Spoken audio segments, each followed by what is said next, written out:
Hey everyone, Daniel on here, just going through some little coaching things. We work with soccerprofile.com and they help us with lots and lots of things that we do in terms of coaching, working with players.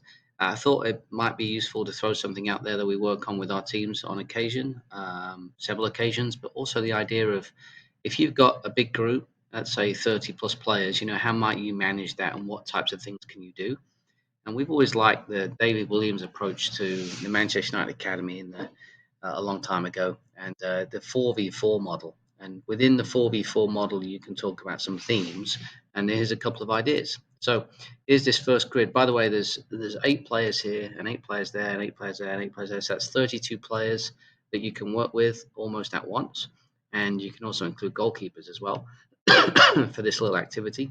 So here's the first one. So just real simple in terms of themes, 2 attacking ones and two defending ones. And again, would you necessarily layer in all of these things in one session and they rotate? Maybe not. Maybe too much information, but maybe you do an attacking day and a defending day and a keep away day and whatever theme you would want. And each 4v4 activity may well be sort of geared towards that theme. So here's an attacking one, combos to score, 1v1 skills, runs and movement, pretty straightforward. It's the end zone game, cones, little end zone here. So it's a little directional, blue team versus red team. So you're just be encouraging the players right now just to think about 1v1s, think about combos, when those things might happen. Players gone too tight there, running behind, that kind of thing. The players could be scoring with a dribble maybe into the area, or it could be that we've got players now looking to peel off and make runs and land in the area for little through balls, something like that. So we've got a little bit of penetration in terms of the ball through holes and things like that, and how we might address that. You can go one step further and talk about, certainly younger kids will look like this, won't they? That's how they'll try and attack types of things. And then again, the opposing team, rightly, but maybe potentially by accident, might look like that. So we might want to talk to the players about the next level in terms of generating space and how might that affect, the other group, those kinds of things. So for example, this player might head that way, that generates a hole right there. Maybe that's a hole for someone to get into, those types of things. Could also talk about runs from behind. So here's a player here. We're just making that little overload just here, giving that player something to think about. Um, not to take away from whatever this person was doing, but constant movement, those types of things, little overlaps or 1-2s, 1v1 skills with the goal to get into the end zone. So that's the first one, real simple. Have a supply of balls ready to go. The coach could be kind of in the middle here, just monitoring all 4 groups. Doesn't have to be a massive space either. This one's obviously self-explanatory, I think. A little 3v3 in the outfield and goalkeepers. I think this also works because it helps with goalkeepers in terms of distribution and starting attacks.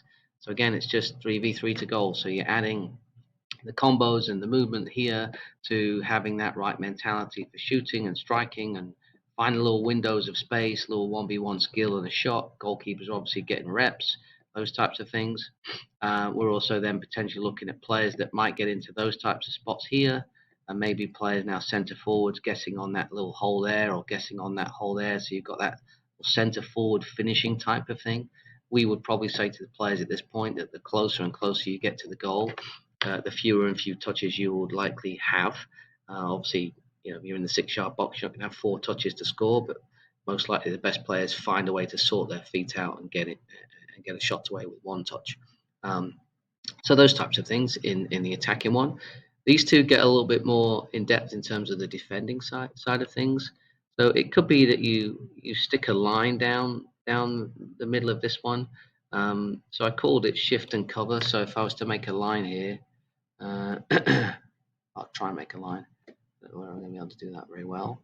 Well, you get the idea. Maybe we'll just do a little line there, and you get the idea. So there's sort of a center marker.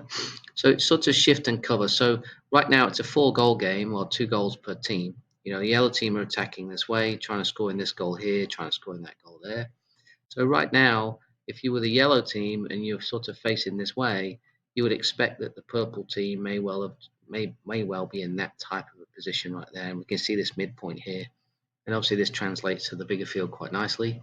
So the yellow team might be encouraged to shift the ball fast, right? one player there, over to the next one, over to the next one, and all of a sudden we've got a chance to go down the other side. So now we're just working on that little shifting pattern here. So there's a player that slides over, maybe that player comes in underneath, this player tucks in, and then we've got that sort of a check, that little check mark action right there. Yellow team again, maybe this is done in one, the better teams that you play against, and then maybe the bigger teams too at times. They'll be encouraged to switch the ball, not one player at a time, but maybe it's one player is straight from one to the other. Now all of a sudden, and you see this in the Premier League, you really got to scramble over to get over here. Maybe this player's gone too tight, and now it's this player that's got to get over to start to slow that one down while the others shift. So I just call this sort of a shift and cover activity. Again, it's still it's still a game, isn't it? The kids will enjoy it, the players will enjoy it, but it's just that with that kind of focus. And if you can get teams that are really good and quick at shifting the ball from side to side, they'll score goals. And I think that's great for this sort of defending group. You're now looking at body cues, and what does this player look like right now? Are they facing this way? That's the ball I've moved and not the player. Whoops, I know I'd mess up. Are they facing this way? If they're right-footed at this point, it's not likely the ball's going to come here. If they're left-footed, they could switch it if they're really good. But if they're right-footed and all of a sudden the ball shifted onto this foot, we're reading that cue right there. This person's maybe starting to creep over. Maybe the angle that they're running at looks something like that to sink in and protect the goal. All those types of things. All right. And then this one is, everyone talks about the pressing game and everyone talks about that side of things. But truthfully, I think when I watch teams, there's times to go and press groups, and there's times to go and back off, and the scoreline could dictate certain things. The position on the field could dictate things. The ability of the other group. You're playing against, say, this team right here, and this player tends to be not the strongest player. That might be a cue for your team to come and press them. But often teams will work just with a pressing line, right? So we'll let the team have the ball until they cross a certain point, and then we have to go and engage them. And when we go and engage them, we're all going to go do it. And we see this a lot in the Premier League. Teams will just back off until they get to a certain point, and then they go after them. And that just tends to be that right trigger. So this line could move, when you're working with your team. But we'd be talking right now to this 4 about just dropping in. Maybe this player comes out a little bit, but we're not putting a lot of pressure on, that kind of thing. We just sat in here. We're just protecting our goal. You can't hurt us too much right now. But let's all of a sudden say that, bang, the ball comes into this player, and they've now gone over that line. Maybe it's the halfway line. Maybe it's somewhere that you identify. It's gone in there, and at that point there, if you're using a pressing line or some sort of position on the field that you as a group are going to go and take care of things, then that point there, this person, we're just going to go tight. So we're tight on there. We're going to try and win the ball. We're tight in here. We're going to probably go pick up player for player, stop any back passes, that kind of thing. Block off that lane there, and maybe try and win the ball back at that point. So again, pressing lines are used to a certain extent. I think most teams probably have an ethos or an MO or something that they would do based on, how they're going to defend overall.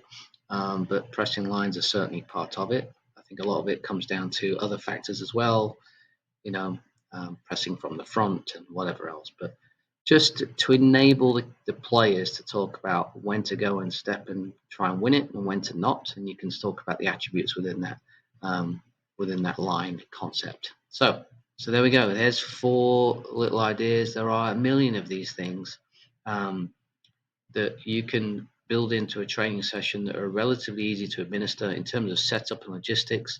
These things could be set up initially before the players get there.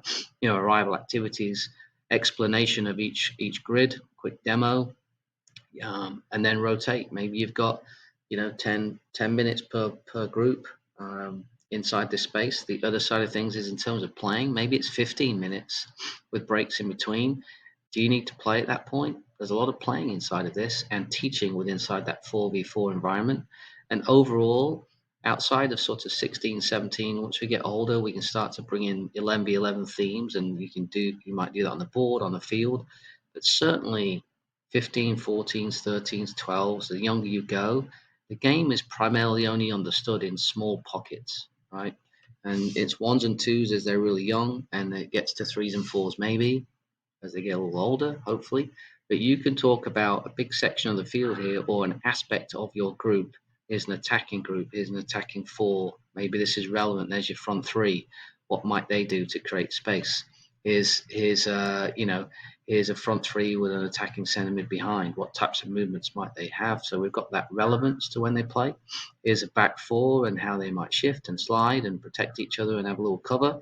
And this one here is again another. It could be the middle midfield. It could be four midfield players and four midfield players all engaging at the right time. So you can make that relevant to the game itself. For the part of the field.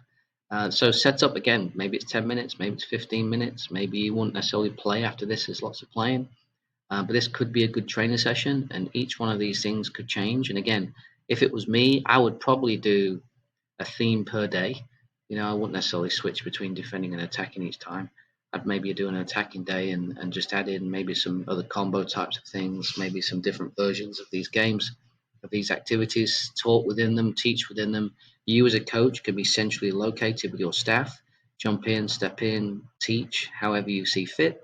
And I think the kids would get a lot of benefit from something like this. So something that we use at the club, something that we've used before, and could be useful. So that's hopefully that's handy. Most of everybody have seen all this stuff before, but kind of like playing around. Cheers. See ya.